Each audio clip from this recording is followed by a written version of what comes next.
ভিতর ভিতর 13 ফিট আছে 1 ফিট নাই তো ধরিস হ্যাঁ হ্যাঁ 13 ফিট আগে বেশি সমস্যা না 13 ফিট না 13 কার এক যা করবেন তাই 13 মানে 1 ফিট উপরে নাই দিয়ে লোক পয়সা গাড়ি বসে দাও আমি আস্তে আস্তে ঝড়ের গতিতে আগালো এটা তো আগাইতো না তখন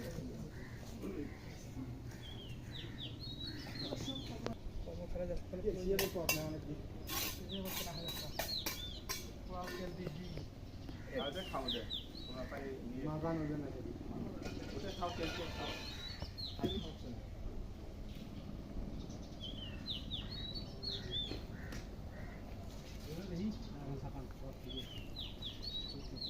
এসে লোক কোনটা ছিল এটাতে এখন এই যে কাজ ভুল করে আধা কাজ দিল না একটা দিলে হয় একটা কি একটা আউট ঠিক আছে না আর কোথাও